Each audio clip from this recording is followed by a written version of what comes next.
अरे ये आवाज उठती रहेगी, आप लोग ऐसा नहीं कर सकते। लोग सड़कों पर आएंगे, लोग तुम्हारे पार्लियामेंट को नहीं चलने देंगे, लोग तुम्हारे देश में इतनी तरह से भूचाल आएगा कि यहाँ का सारा शासन प्रशासन घबरा जाएगा। बार बार हम लोगों से अपील करना चाहता हूँ 21 तारीख को कि भारत बंद आप लोग करें। जाति पूछ पूछ कर उनकी चमड़ी उड़ा दी, तब तुमको क्रीमी लेयर याद नहीं आता। या जातिगत आधार पर लोगों की एफआईआर नहीं होती, मूंछ रखाने पे मार दिया जाता है, घड़ा छूने पर कत्ल कर दिया जाता है। कोई भी ईसाई नहीं करता, कोई भी सिख नहीं करता, कोई भी पारसी नहीं करता, कोई भी बौद्ध नहीं करता, कोई भी जैन नहीं करता। जुल्म और अत्याचार और अन्याय होता है। वो जो आरक्षण है वो जातीय आरक्षण है, आदिवासी आरक्षण है, SC ST आरक्षण है। क्या यहाँ IAS हो गया तो क्या वो शेड्यूल कास्ट नहीं रहा? IPS हो गया तो शेड्यूल ट्राइब्स नहीं रहा? यदि वो कहीं भी चला जाए, ट्रांसफर बाद में होता है, पहले उसकी जाति आ जाती है। आप क्रीमी लेयर ढूंढ रहे हो, तब यहाँ पर सम्मान का समय आता है, तब तुम्हारी क्रीमी लेयर कहाँ चली जाती है? रामनाथ कोविंद जी जगन्नाथपुरी के मंदिर में गए और उनको घुसने नहीं दिया गया क्रीमी लेयर के अनुसार, तो देश का सबसे बड़ा नागरिक संवैधानिक तरीके से, लेकिन रामनाथ कोविंद को वहाँ जाने नहीं दिया गया। जब तुम्हारा पार्लियामेंट का उद्घाटन नए पार्लियामेंट का हुआ तो मुर्मू को बुलाया नहीं गया। राम मंदिर का उद्घाटन हुआ तो मुर्मू को और कोविंद को बुलाया नहीं गया। हाँ, तुम क्रीमी लेयर इन लोगों में ढूंढते हो, क्रीमी लेयर इसमें नहीं ढूंढ रहे हो। जो 22% लोग थे, जो 22.5% जिनका 23.5% जिनका कोटा था, आज भी कोटा 1% पूरा नहीं है। क्रीमी लेयर तो वहाँ ढूंढो कि 70 साल में जो 22% कोटा था और जो बैकवर्ड का 52% कोटा था, उसको कितना पूरा किया?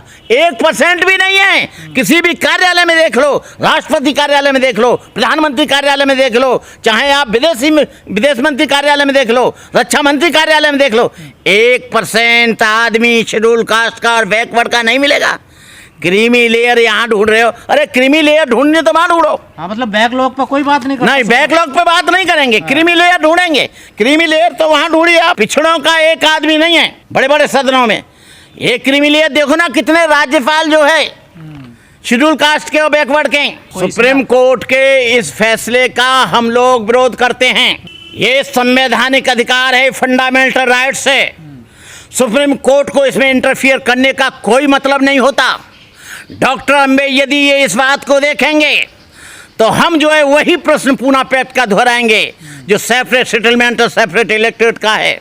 यहाँ पर 40 करोड़ लोग शाम को भूखे सोते हैं, 100 करोड़ से ज़्यादा लोग यहाँ बेरोजगार हैं। यहाँ पर इंजीनियर घूम रहा है, PhD करा हुआ घूम रहा है। अरे तुमको गारंटी देनी है तो बेरोजगारी की दो, तुमको गारंटी देनी है तो मकानों की दो, तुमको गारंटी देती है स्वास्थ्य की दो। इस क्रीमी लेयर को ये इसलिए ढूंढते हैं कि ये शेड्यूल कास्ट के लोग इसमें उलझे रहेंगे, आपस में लड़ते रहेंगे। पहले भी इन्होंने एट्रोसिटी एक्ट को कमज़ोर किया था और ये सुप्रीम कोर्ट के द्वारा कराया था, लेकिन बाद में इन बेईमान लोगों ने, जब हमारे 14 बच्चे मर गए तो इन लोगों ने उसी फैसले को जो थूक कर चाटते हैं फिर वापस लिया, और इसको भी ये वापस लेंगे। ये केवल ये चाह रहे हैं कि ये चुप रहते हैं, एक्सपेरिमेंट करते रहते हैं, ये देखें कि इनकी आवाज़ उठेगी कि नहीं। अरे ये आवाज़ उठती रहेगी, आप लोग ऐसा नहीं कर सकते। लोग सड़कों पर आएंगे, लोग तुम्हारे पार्लियामेंट को नहीं चलने देंगे, लोग तुम्हारे देश में इतनी तरह से भूचाल आएगा कि यहाँ का सारा शासन प्रशासन घबरा जाएगा। बार बार हम लोगों से अपील करना चाहता हूँ 21 तारीख को कि भारत बंद आप लोग करें, संवैधानिक तरीके से करें, कोई तोड़ फोड़ ना करें, सरकारी संपत्तियों को नुकसान ना पहुंचाएं, अहिंसात्मक तरीके से करें, मौन होकर करें, कोई नारा न दें। आप लोग हाथों में काली पट्टी बांधकर और जय भीम का झंडा लेकर और एक तिरंगा झंडा लेकर इसका विरोध करें। हम जानते हैं कि पुलिस आपको मारेगी, हम जानते हैं कि पुलिस आपके ऊपर जुल्म करेगी। एट्रोसिटी एक्ट का जब विरोध किया, 14 बच्चों को गोली से भून दिया गया, और जिनको इंदौर या झांसी में या ग्वालियर में पकड़ा गया उनको जाति पूछ पूछ कर उनकी चमड़ी उड़ा दी, तब तुमको क्रीमी लेयर याद नहीं आता? तब तुमको नहीं आता कि ये लोगों को क्यों मारा जा रहा है? या जातिगत आधार पर लोगों की FIR नहीं होती, मूंछ रखाने पे मार दिया जाता है, घड़ा छूने पर कत्ल कर दिया जाता है। कोई भी ईसाई नहीं करता, कोई भी सिख नहीं करता, कोई भी पारसी नहीं करता, कोई भी बौद्ध नहीं करता, कोई भी जैन नहीं करता। जुल्म और अत्याचार और अन्याय होता है वो लोग करते हैं, जो लोग मुख्य रूप से क्रीमी लेयर में, जिनके पास संसाधन, राजनीति, आर्थिक नीति और सारी नीतियां उनके हाथ में हैं। कानून को भी वो हाथ में ले लेते हैं जुल्म करने के लिए। सुप्रीम कोर्ट फैसले दे रहे हैं, ये सब अप्रत्यक्ष रूप से, अप्रोच रूप से इसके पीछे, इसके बिहाइंड में बीजेपी गवर्नमेंट और मनुवादी लोग हैं। वैसे मेरा ऐसा मानना है कि जो सदन में कोई भी कानून बनता है उसको सदन ही 2/3 बहुमत पास करके ख़त्म कर सकता है या लागू कर सकता है। इसमें सुप्रीम कोर्ट का कोई भी मतलब नहीं है। लेकिन होता क्या है, एट्रोसिटी एक्ट को कमज़ोर करना है तो सुप्रीम कोर्ट का सहारा लो, इनकी SC ST और OBC की नौकरियों को ख़त्म करना है तो उसका सहारा लो, इनकी शिक्षा को ख़त्म करना है तो सुप्रीम कोर्ट का सहारा लो, इनके आरक्षण को ख़त्म करना है तो सुप्रीम कोर्ट का सहारा लो।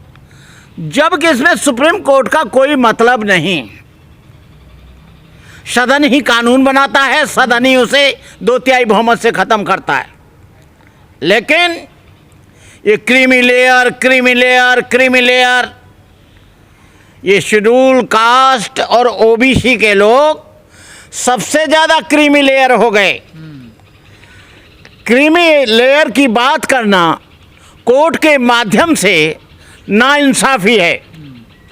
हजारों साल से बहुजन समाज, दलित, शोषित, पिछड़ा को शिक्षा से दूर रखा, धन अर्जित करने से दूर रखा, संसाधनों से दूर रखा। सारे शिक्षा पर और संसाधनों पर कब्जा किनका है, इसको भी तो क्रीमी लेयर देखे। इस देश में 140 करोड़ लोग रहते हैं, लेकिन 40 करोड़ लोग भी यहाँ पर 50% लोग भी, 20% लोग भी क्रीमी लेयर में नहीं हैं।